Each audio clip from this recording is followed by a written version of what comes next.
నమస్తే రంగరాజన్ మాట్లాడుతున్నాను సార్. నమస్తే నమస్తే స్వామి. బాగున్నారు స్వామి? బాగున్నాను అదే స్వామి, వ్యక్తి స్వామి. నాకు విషయమే తెలియదు స్వామి. నేను తెలిసేసరికి నాకు రాఘవన్న Ramakrishna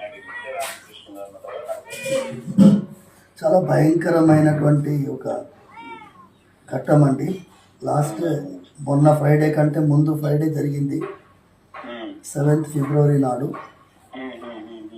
And some 27 people entered my private room, and then they were saying that they are followers of Ramarajyam, and they wanted me to work for Ramarajyam.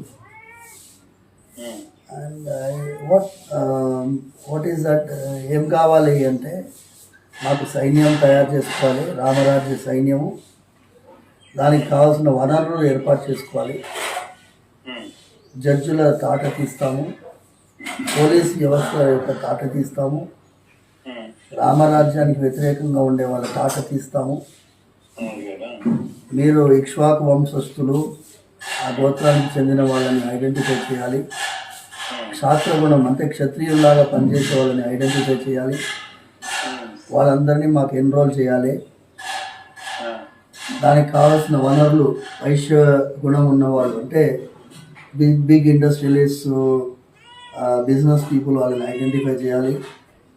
వాళ్ళ ద్వారా మాకు కావాల్సినటువంటి వనరులు ఏర్పాటు చేయాలి.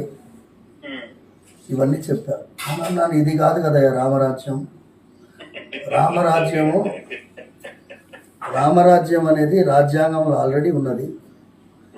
అది శ్రీరాముల వారిది, సీతమ్మ తల్లిది, లక్ష్మణుడు, Part 3 of the Constitution.